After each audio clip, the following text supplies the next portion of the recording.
नमस्कार, मेरा नाम है रवि। आपका स्वागत करता हूं अर्थवर्धन चैनल में। HDFC म्यूचुअल फंड अपना एक नया एनएफओ लॉन्च करने जा रहा है, जो कि है HDFC transportation and logistics fund. ये एनएफओ 28 जुलाई को ओपन हो जाएगा और 11 अगस्त को क्लोज हो जाएगा। अगर आपको इस फंड के अंदर इन्वेस्टमेंट करना है तो डिस्क्रिप्शन में मैंने एक लिंक दिया हुआ है, वहाँ से आप इन्वेस्टमेंट करना स्टार्ट कर सकते हैं। लेकिन इन्वेस्टमेंट से पहले आपको यहाँ पर एक बात ध्यान में रखनी है कि एक थीमेटिक कैटेगरी का फंड होने के कारण आपको अपने एडवाइजर से एक बार जरूर बात कर लेनी चाहिए। पहले हम समझते हैं कि ट्रांसपोर्टेशन और लॉजिस्टिक्स के बीच में डिफरेंस क्या है। अगर कोई प्रोडक्ट को या फिर कोई पैकेज को एक जगह से दूसरी जगह पर भेजना है तो उसको कहते हैं ट्रांसपोर्टेशन।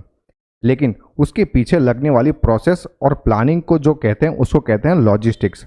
इसके अंदर हैंडलिंग आ गया, सॉर्टिंग आ गया, पैकेजिंग आ गया और अलग अलग तरीके की जो यहाँ एक जगह से दूसरी जगह पर भेजने की जो प्रोसेस है उसको लॉजिस्टिक्स कहते हैं।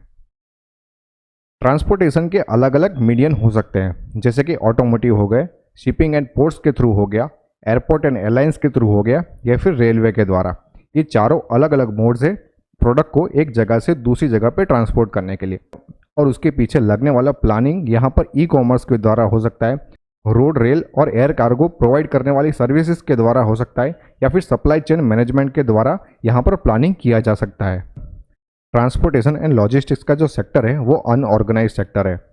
यहाँ पर हम देख सकते हैं कि इंडिया और चाइना के बीच के अंदर जो एज का डिफरेंस है वो बहुत ही बड़ा है और आगे आने वाले समय के अंदर ये डिफरेंस और भी बड़ा होने वाला है। जैसे कि हम सबको पता है कि इंडिया एक यंग कंट्री है और अभी के समय में इंडिया की एवरेज एज है 28 ईयर्स। आगे आने वाले समय में ये हमें और भी ज़्यादा फ़ायदा उठाने को काम में आने वाली है। इसके पीछे का रीज़न ये है कि यहाँ पर इंडिया में बहुत ही तेज़ी से अर्बनाइजेशन हो रहा है और प्रोडक्ट्स को ऑनलाइन अपने घर पर मंगवाने की जो होड़ लगी है वो बहुत ही तेज़ी से बढ़ रही है। सिर्फ प्रोडक्ट्स ही नहीं, साथ में यहाँ पर खाने पीने का सामान भी यहाँ पर अपने घर पर आसानी से आ जाता है। ये जो अनऑर्गेनाइज सेक्टर है इसको हम कह सकते हैं कि अभी बहुत ही अनपेनिट्रेटेड है। फिलीपाइंस जो हमसे भी और अनपेनिट्रेटेड है, उससे हमसे ज़्यादा भी पेनिट्रेटेड है म्यांमार, मलेशिया, इंडोनेशिया, थाईलैंड और वियतनाम। मतलब हम कह सकते हैं कि हमारा जो पेनिट्रेशन है वो बहुत ही कम है और आगे आने वाले समय में ये पेनिट्रेशन और भी बढ़ेगा। मतलब ये सेक्टर को, मतलब थीम को और भी ज़्यादा फायदा होने की संभावना है। इंडिया के अंदर ये काम किया जा रहा है कि ये जो अनऑर्गेनाइज सेक्टर है उसको कैसे भी करके बहुत ही तेज़ी से ऑर्गेनाइज किया जाएगा।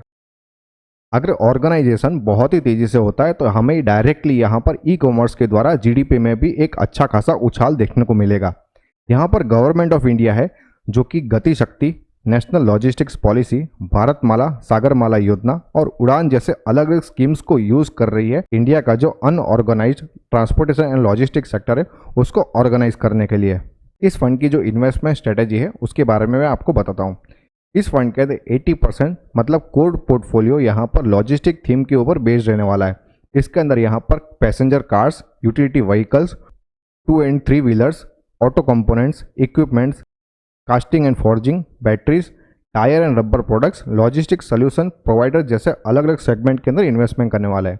यहाँ पर जो इन्वेस्टमेंट स्ट्रेटेजी रहने वाली है वो यहाँ पर फ्लेक्सी कैप टाइप की रहने वाली है, लेकिन यहाँ पर जो Nifty transportation and logistics index जो है उसके अंदर यहाँ पर फ्लेक्सी कैप टाइप का अप्रोच रहने वाला है।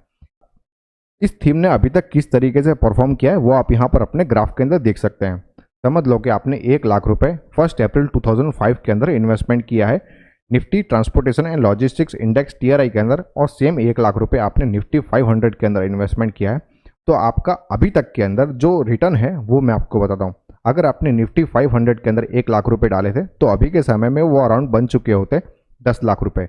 लेकिन अगर आपने Nifty transportation and logistics index के अंदर अपने पैसे डाले थे 1 लाख रुपए, तो अभी के समय में वो हो चुके हैं अराउंड 18 लाख रुपीज़। मतलब ये जो सेक्टर है, मतलब ये थीम है वो बहुत ही शानदार अभी तक परफॉर्म कर रही है और गवर्नमेंट ऑफ इंडिया भी ये ट्राई कर रही है कि इस सेक्टर को अनऑर्गेनाइज से ऑर्गेनाइज कैसे किया जाए।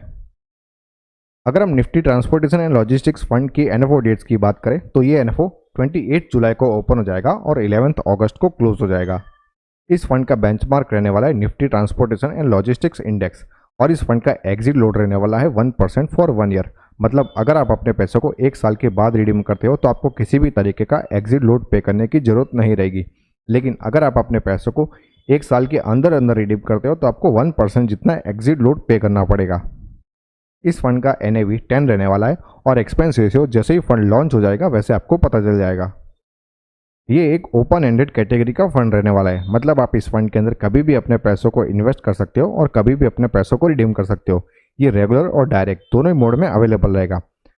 इस फंड के अंदर ग्रोथ और डिविडेंड दोनों ही ऑप्शंस देखने को मिलेंगे। अगर आपको अपना इन्वेस्टमेंट स्टार्ट करना है तो आप SIP, लमसम, SWP या स्ट्रिप चारों में से किसी भी मोड में अपना इन्वेस्टमेंट स्टार्ट कर सकते हैं। मिनिमम इन्वेस्टमेंट की बात करें तो लमसम मोड में मात्र 100 रुपीज़ से आप अपना इन्वेस्टमेंट स्टार्ट कर सकते हो, या फिर अगर आपको अपनी SIP स्टार्ट करनी है तो मात्र 100 रुपीज़ पर मंथ से आप अपनी SIP स्टार्ट कर सकते हो। अगर आपको अपने पोर्टफोलियो को फ्री में रिव्यू करवाना है तो नीचे दिए गए नंबर पर आप कभी भी अपना व्हाट्सएप कर सकते हो या फिर हमें कभी भी कॉल कर सकते हो।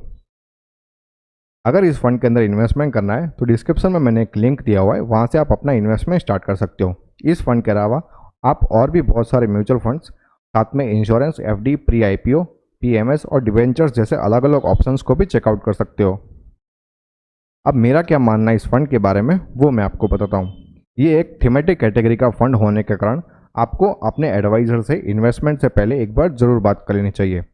अगर आपको अपने पोर्टफोलियो को डाइवर्सिफाई करना है तो इस फंड में इन्वेस्टमेंट करके आप अपने पोर्टफोलियो को डाइवर्सिफाई कर पाओगे। ये फंड शॉर्ट टर्म के लिए बिल्कुल भी नहीं है। अगर आपको इन्वेस्टमेंट के रिगार्डिंग किसी भी तरीके के क्वेश्चन है तो आप हमें टेलीग्राम, ट्विटर और इंस्टाग्राम पर फॉलो करके अपने क्वेश्चंस को पूछ सकते हैं। होप ये वीडियो आपको पसंद आया होगा। अगर ये वीडियो आपको अच्छा लगा तो लाइक करो, शेयर करो और सब्सक्राइब करो। Thank you.